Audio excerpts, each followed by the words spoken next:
Hello writers! In this video I'm going to be talking about APA format for academic writing, but maybe not in the way that you might expect. I will have videos, and I do have videos that offer specific information and advice related to different aspects of APA format. But in this video I want to talk about having a mindset for APA format that will help you approach it in a positive way and that will help you approach learning APA format without so much stress, I hope. I've been teaching writing for 25 years, and APA format is one of the things that I have seen really often just bring students to tears, and it doesn't have to be that way. I think that one of the most important things to keep in mind is that when you're working with APA format, you have to remember you don't have to actually memorize any of this stuff. It's really just a matter of finding yourself a really reliable and quality source.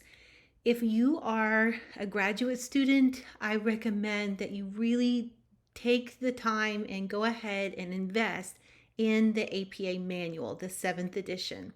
If you're an undergraduate student, there are certainly online resources that you can use. You just want to make sure that you're getting access to a source that is reliable and that is current to the 7th edition of APA.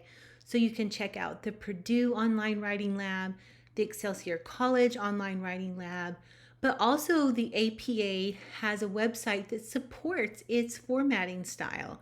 So you can check that out as well.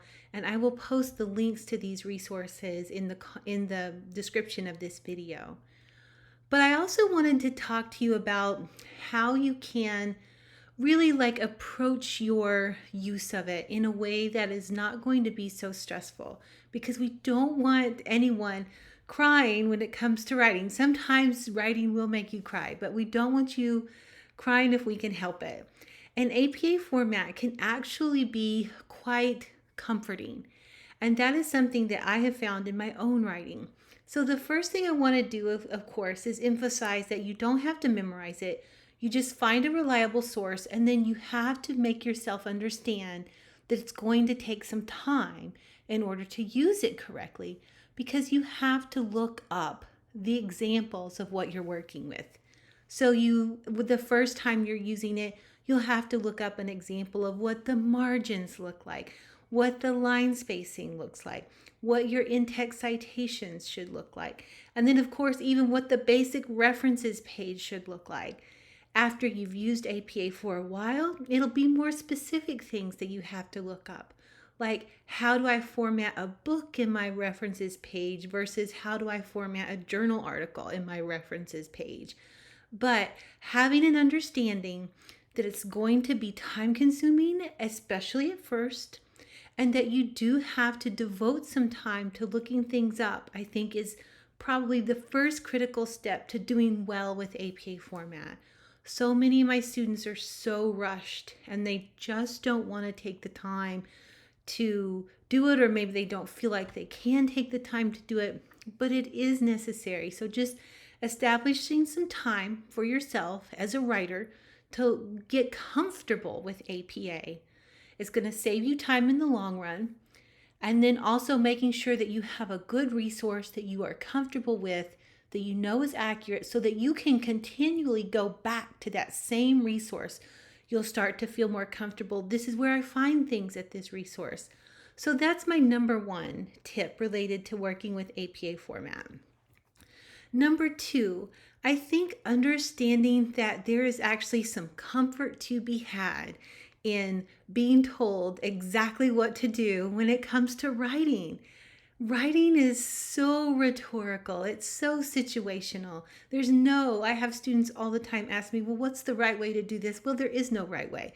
We would do this in this situation, or this in this situation, and something completely different in this situation. And that's the nature of writing. There are no right answers. It depends on the genre. It depends on the audience. It depends on what your goals as a writer are. Always. Even grammar rules change. And not only will they change over time, but they will change from one situation to the next, even in the same time period. So there's comfort to me in APA. I have this manual and it tells me exactly how to format my page, how many spaces to put after my periods, what I put in what order in terms of my references, what exactly my headings should look like. And I'm just like, thank you. Thank you, APA, for making this part for me simple. And I think if you can try to approach it like that, it's going to be beneficial, because here's the deal about learning anything.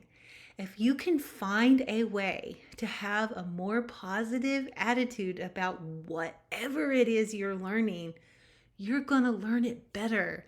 And so maybe you can borrow my attitude toward APA, and that is, I'm not angry at you, APA. I'm thankful to you for telling me exactly what to do, because I have so many decisions I have to make in my life. I'm glad that you made this one for me. So that's something I think that may and can hopefully be helpful to you when it comes to APA. There's comfort in having the answers provided for you. If you have a good, reliable resource that you feel comfortable with, it's kind of nice to say, okay, now I'm going to spend the time in my editing process to really focus on getting my APA correct. And then, just approach it in that positive kind of way. It will make a difference in your learning of it. And then finally, I want to talk about what to do if you feel like you're getting conflicting information from one of your professors. This is one of the number one complaints outside of just the I hate APA format that I get from students. The next common complaint I get is that, well, I get conflicting information from my teachers. And this it could also be that maybe you're misunderstanding your teacher, but it could be too that, maybe they're remembering something from an old edition. APA did change just a couple years ago, and, maybe your professor is confusing the old with the new. And so I want to emphasize that it's okay to ask questions and follow up if you get feedback from a professor related to APA that you're not 100% sure is correct. Now, of course, the first step is you have to, number one, go back to your resource that you know is reliable, check it out and say, okay, this is what the APA manual is saying, but my professor is saying something different. And maybe that's okay, and maybe they want you to do something different than what APA calls for, but it's good to find out, and it's good to ask those questions. So if you feel like you're getting conflicting information related to APA, go ahead and do that ask. Be kind. You don't have to be angry about it. You can just say, hey, can you clarify this for me?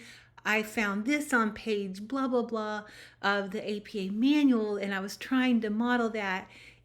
Can you tell me if you are asking for something different or if I'm interpreting that incorrectly? But go ahead and ask. It is so much better to have that clarification than to walk around with this mindset of, well, I can't learn APA because everybody just does it differently anyway, because that's not true. Everybody does APA in the same way for like 90% of the time. And then, there are some times where a professor will purposefully have a difference related to APA. And then sometimes it could just be a mistake, because everybody makes mistakes. Here's the big secret. Professors make mistakes too. We do. And so it's okay to ask for clarification. I have had several times in my life a student come to me and say, hey, you marked this, but I found this. And I'm like, oh yeah, I missed that. And then everybody learns if points were deducted. For me, normally points aren't deducted, but if points were deducted, they get put back, and everybody learns. So don't be afraid to ask for clarification.